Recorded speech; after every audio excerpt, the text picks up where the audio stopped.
नमस्ते।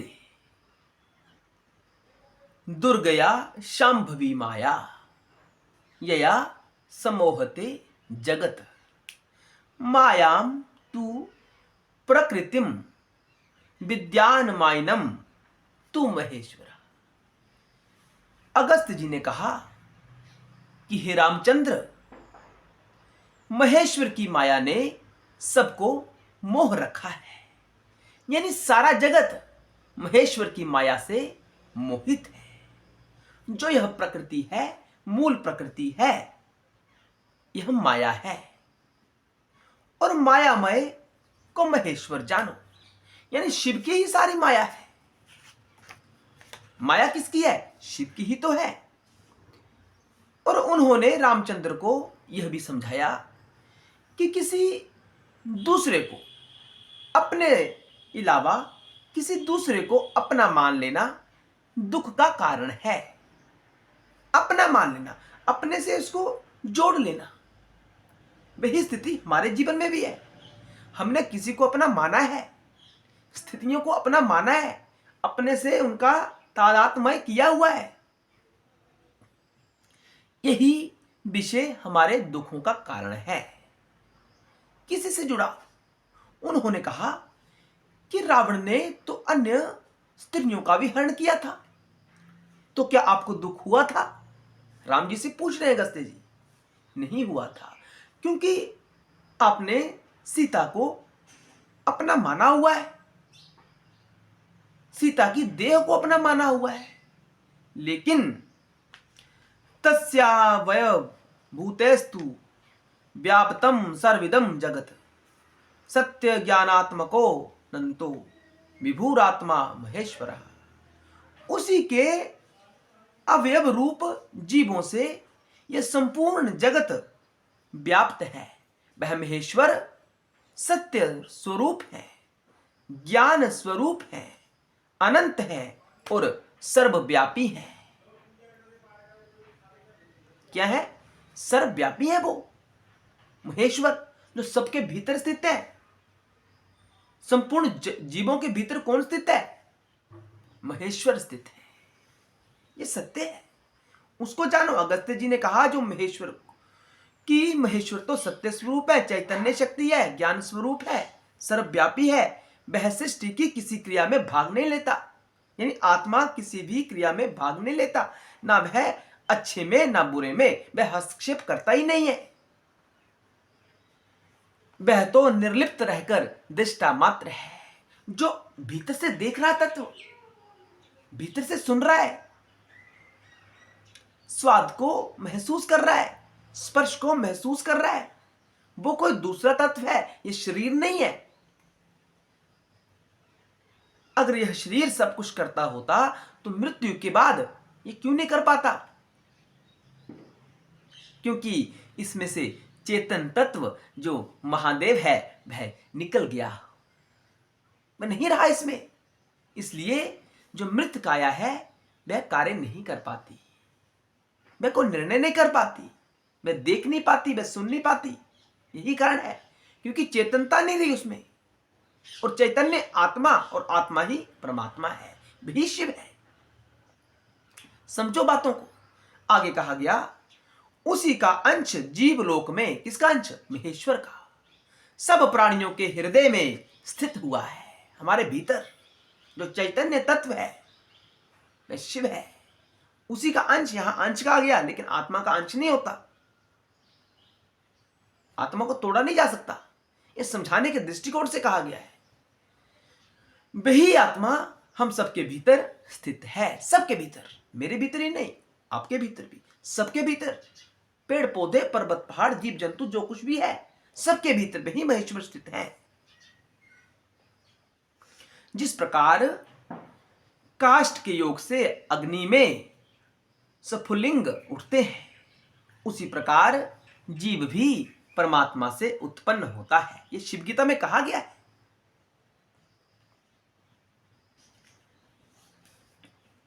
अकेली चेतना से जीवों की रचना नहीं हो सकती। अगर कोई कहे कि शिव से, यानी चेतन शक्ति से जीवों की रचना हुई है, नहीं हो सकती। उसके लिए प्रकृति चाहिए, जड़ प्रकृति भी चाहिए, ढांचा। ये शरीर कहां से मिला है? प्रकृति से मिला है। जीव नहीं बन सकता। प्रकृति और चेतन शक्ति के संयोग से जीव का अस्तित्व सामने आता है। जब चेतन शक्ति और जड़ शक्ति आपस में मिलती है तो बुद्धि, अहंकार और मन का निर्माण होता है। वहीं से जीव का आरंभ होता है, वही जीव की आरंभिक अवस्था होती है। ये समझने वाली बातें हैं। ये सारा खेल मन, बुद्धि, चित्त, अहंकार का ही तो है। और जो आध्यात्मिक क्रिया इस अंतःकरण को शुद्ध कर दे, यानी साफ कर दे, वही आध्यात्मिक क्रिया कारगर होती है।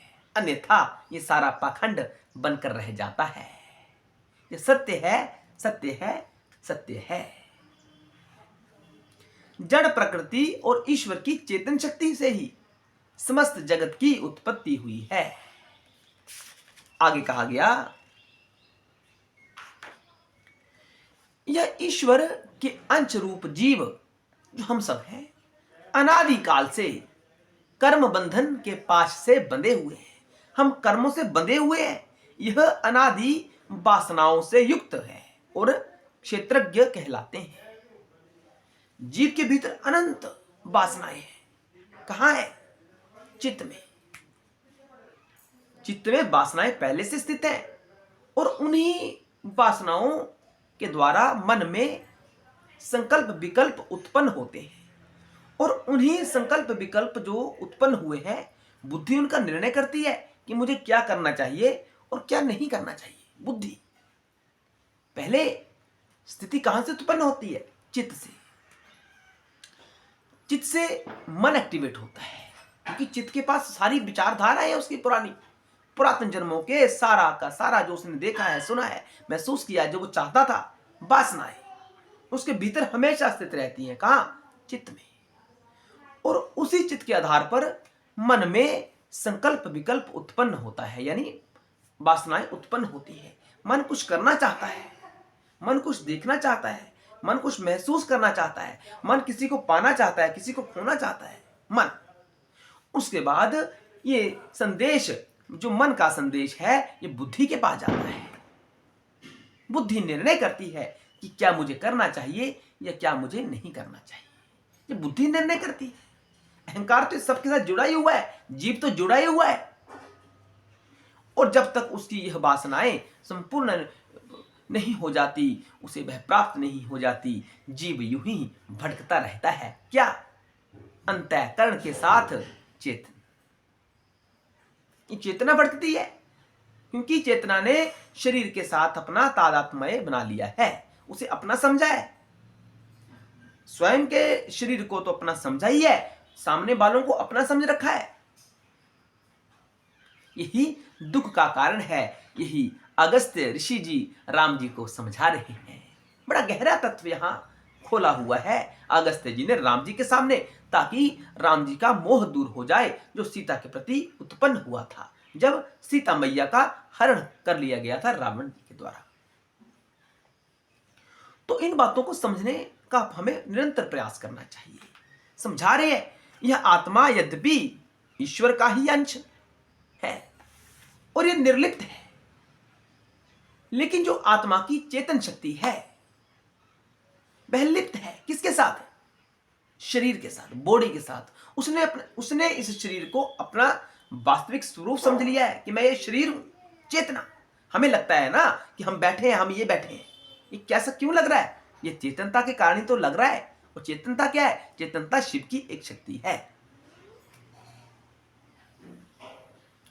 और चेतना आबद्ध हो चुकी है शरीर के साथ। और जब शरीर के साथ साथ वह लिप्त रहता है तो अंतःकरण के कारण वह वासनाओं में फंस जाता है। और जब तक उसकी वासनाएं पूर्ण नहीं हो जाती, उसकी मनोकामनाएं पूर्ण नहीं हो जाती, वह भटकता रहता है। उसे मुक्ति नहीं मिलती। मुक्ति कब मिलेगी? जब उसे ज्ञान होगा। कौन सा ज्ञान? परम ज्ञान, शिव का ज्ञान, कि तू तो अलग है, ये शरीर अलग है, ये शरीर झूठा है, ये समाप्त हो जाएगा। इससे अपना मत समझो, तुम्हारा वास्तविक स्वरूप कुछ और है। चेतनता का वास्तविक स्वरूप चेतनता ही है। और चैतन्य ही आत्मा है और आत्मा ही परमात्मा है। ये बातें समझने वाली है। आगे कहा गया, मनो बुद्धि अहंकार चितम चेति चतुष्टय अंतःकरण मिथ्या हुस्तत्र ते प्रतिबिंबितः।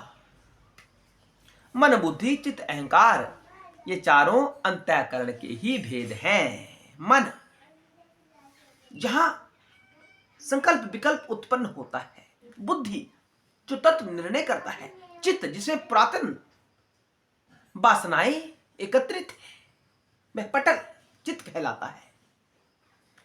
जहां सारा ज्ञान भरा हुआ है, जो आपने आदिकाल से जोड़ कर रखा हुआ है, एकत्रित कर रखा हुआ है, वह चित्त में स्थित रहता है। जब हमने कोई ज्ञान लिया ही नहीं तो हमारे भीतर वह उत्पन्न कैसे होगा, उसके संबंध में विचार उत्पन्न कैसे होंगे।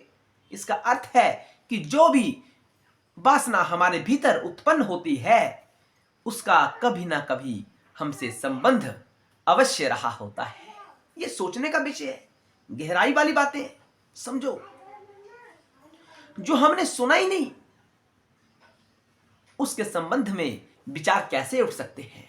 अब कमेंट सेक्शन के माध्यम से अवश्य अपने जिज्ञासा प्रकट करना, हमें बताना कैसे। हमने कुछ देखा हुआ है, वही तो उत्पन्न हो रहा है ना हमारे भीतर।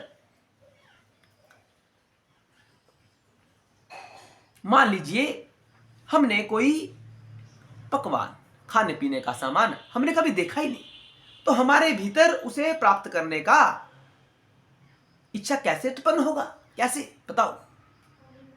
नहीं हो सकता। ये वासनाएं हमारे भीतर कभी ना कभी प्रकट हुई थी, जो पूर्ण नहीं हुई है। पूर्ण होगी, संतुष्टि होगी तो बात खत्म होगी, लेकिन संतुष्टि नहीं होती।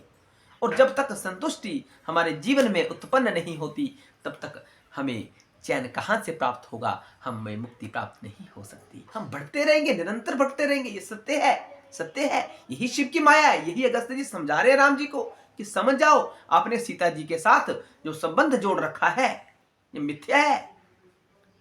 इन बातों को समझो और अपने दुख से बाहर आओ, सत्य में स्थित हो जाओ, आत्मा में स्थित हो जाओ। नमस्कार। वीडियो पसंद आया हो तो चैनल को सब्सक्राइब अवश्य करें। हमारे शब्दों में कोई त्रुटि रह गई हो तो हमें माफ करें। हर हर महादेव। जय शिव शंकर, जय भोलेनाथ, बम बम भोले।